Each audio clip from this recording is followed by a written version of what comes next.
ನಮಸ್ಕಾರ. ನಾನು ಜ್ಯೋತಿ ಪುರಾಣಿಕ್. ನನ್ನ ಚಾನೆಲ್ ಭಾರತೀಯ ಹಬ್ಬಗಳು. ನಾನು ನಿಮಗೆ ಇವತ್ತು ಭೀಷ್ಮಾಷ್ಟಮಿಯ ಮಹತ್ವದ ಬಗ್ಗೆ ಹೇಳುತ್ತೇನೆ. ಭೀಷ್ಮಾಷ್ಟಮಿಯು ಮಹಾಭಾರತದ ಮಹಾನ್ ವೀರನಾದ ಭೀಷ್ಮ ಪಿತಾಮಹರ ಸ್ಮರಣೆಗೆ ಅರ್ಪಿಸಲಾದ ಅತ್ಯಂತ ಪವಿತ್ರ ದಿನ. ಇದು ಸಾಮಾನ್ಯವಾಗಿ ಮಾಘ ಮಾಸದ ಶುಕ್ಲ ಪಕ್ಷದ ಅಷ್ಟಮಿ ತಿಥಿಯಂದು ಆಚರಿಸಲಾಗುತ್ತದೆ. ಈ ದಿನ ಭೀಷ್ಮ ಪಿತಾಮಹರು ತಮ್ಮ ಇಚ್ಛಾಮರಣದ ವ್ರತದ ಮೂಲಕ ದೇಹತ್ಯಾಗ ಮಾಡಿದ ದಿನವೆಂದು ಪುರಾಣಗಳಲ್ಲಿ ಹೇಳಲಾಗಿದೆ. ಅವರು ಉತ್ತರಾಯಣ ಬರುವವರೆಗೂ ಶರ್ಷೆಯ ಮೇಲೆ ಮಲಗಿ ಧರ್ಮೋಪದೇಶ ನೀಡಿದರು. ಭೀಷ್ಮ ಪಿತಾಮಹರು ಗಂಗಾದೇವಿ ಮತ್ತು ರಾಜ ಶಂತನು ಅವರ ಪುತ್ರ. ಮಹಾಭಾರತದ ಧರ್ಮದ ಸ್ತಂಭ, ಅಪಾರ ತ್ಯಾಗ, ಬ್ರಹ್ಮಚರ್ಯ, ನಿಷ್ಠೆ ಮತ್ತು ವಚನ ಪಾಲನೆಗೆ ಪ್ರತೀಕ. ಇಚ್ಛಾಮರಣದ ವರ ಪಡೆದ ಮಹಾವೀರ.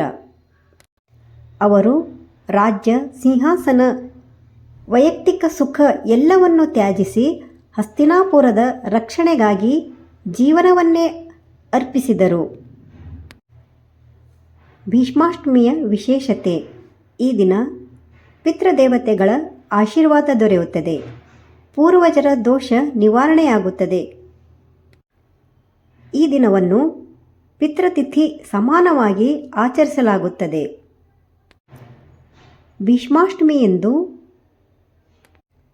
ಪುರುಷರು ಗಂಗಾ ಸ್ನಾನ ಅಥವಾ ಮನೆಯಲ್ಲೇ ಶುದ್ಧ ಸ್ನಾನ ಮಾಡಬೇಕು. ಸ್ನಾನದ ಸಮಯದಲ್ಲಿ ಭೀಷ್ಮರನ್ನು ಸ್ಮರಿಸಬೇಕು.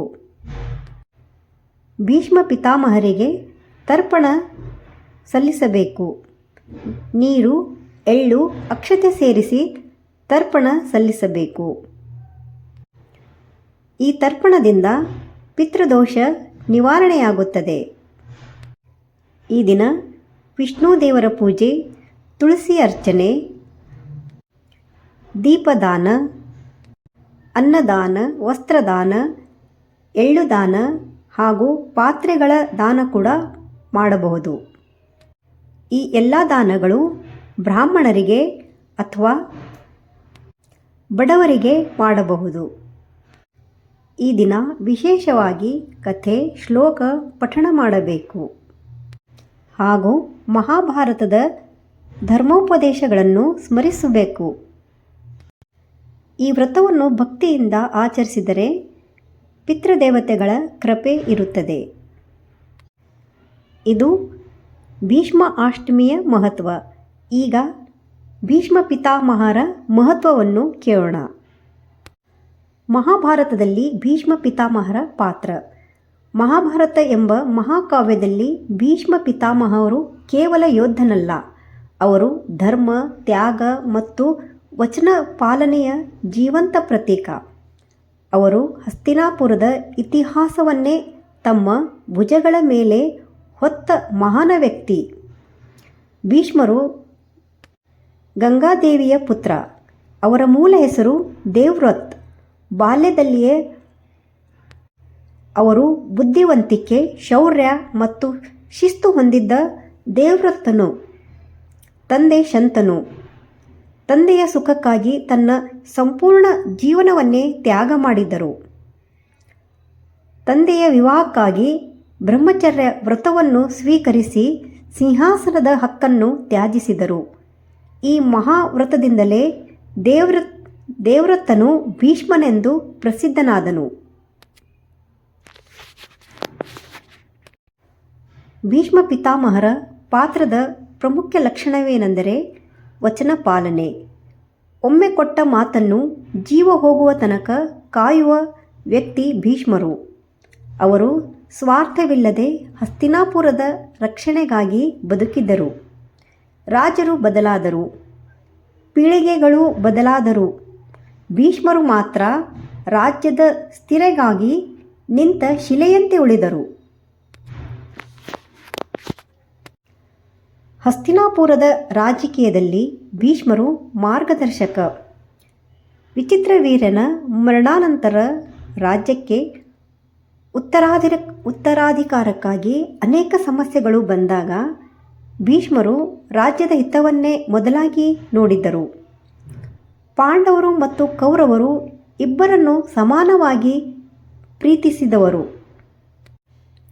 ಆದರೆ ಮಹಾಭಾರತದಲ್ಲಿ ಭೀಷ್ಮರ ಪಾತ್ರದ ಮಹತ್ತರ ದುರಂತವೆಂದರೆ ಅವರು ಧರ್ಮವನ್ನು ತಿಳಿದಿದ್ದರೂ ರಾಜನ ಆಜ್ಞೆ ಮತ್ತು ವಚನ ಪಾಲನೆಗೆ ಬಂಧಿತರಾಗಿ ಕೆಲ ಸಂದರ್ಭಗಳಲ್ಲಿ ಮೌನ ವಹಿಸಿದ್ದರು. ದ್ರೌಪದಿ ವಸ್ತ್ರಾಪರಣದ ವೇಳೆ ಧರ್ಮದ ಪರವಾಗಿದ್ದರೂ ಸಹ ಸಭೆಯಲ್ಲಿ ಮೌನವಾಗಿದ್ದುದು ಅವರ ಜೀವನದ ಅತಿದೊಡ್ಡ ವೇದನೆ. ಕುರುಕ್ಷೇತ್ರ ಯುದ್ಧದಲ್ಲಿ ಭೀಷ್ಮ ಪಿತಾಮಹರು ಕೌರವರ ಪರವಾಗಿ ಯುದ್ಧ ಮಾಡಿದ್ದರು. ಅವರ ಹೃದಯ ಪಾಂಡವರ ಪರವಾಗಿತ್ತು. ಧರ್ಮಯುದ್ಧದಲ್ಲಿ ಅವರು ಧರ್ಮಪಕ್ಷವನ್ನು ತಿಳಿದಿದ್ದರು. ತಾವು ತೆಗೆದುಕೊಂಡ ಪ್ರತಿಜ್ಞೆಗೆ ಬದ್ಧರಾಗಿದ್ದರು. ಯುದ್ಧದಲ್ಲಿ ಭೀಷ್ಮರು ಅಜೇಯ ಯೋಧ.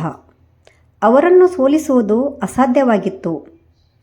ಆದರೆ ತಮ್ಮ ಇಚ್ಛೆಯಿಂದಲೇ ಅವರು ಶಿಖಂಡಿಯ ಎದುರ ಶಸ್ತ್ರತ್ಯಾಗ ಮಾಡಿ ನಿಂತಿದ್ದರು. ಅರ್ಜುನನ ಬಾಣಗಳಿಗೆ ಶರಣರಾದರು. ಅವರು ಶರಶಯ್ಯ ಮೇಲೆ ಮಲಗಿ ಉತ್ತರಾಯಣ ಬರುವವರೆಗೆ ಜೀವ ಹಿಡಿದುಕೊಂಡರು. ಅವರು ಶರಶಯ್ಯ ಮೇಲೆ ಇದ್ದಾಗಲೂ ಭೀಷ್ಮರು ಧರ್ಮೋಪದೇಶ ನೀಡಿದರು. ಯುಧಿಷ್ಠಿರನಿಗೆ ರಾಜಧರ್ಮ, ಮೋಕ್ಷಧರ್ಮವನ್ನು ಉಪದೇಶಿಸಿದರು. ಇಲ್ಲಿ ಭೀಷ್ಮರನ್ನು ಯೋಧನಿಗಿಂತಲೂ ಮಹಾನ್ ಋಷಿ ಸಮಾನ ವ್ಯಕ್ತಿ ಎಂದು ಹೇಳಲಾಗಿದೆ. ಇದು ಭೀಷ್ಮಾಷ್ಟಮಿ ಮತ್ತು ಭೀಷ್ಮ ಪಿತಾಮಹರ ಮಹತ್ವದ ದಿನವಾಗಿದೆ. ಧನ್ಯವಾದ. ನಿಮಗೆ ನನ್ನ ವಿಡಿಯೋ ಇಷ್ಟವಾದಲ್ಲಿ ಲೈಕ್, ಶೇರ್, ಸಬ್ಸ್ಕ್ರೈಬ್ ಮಾಡಿ.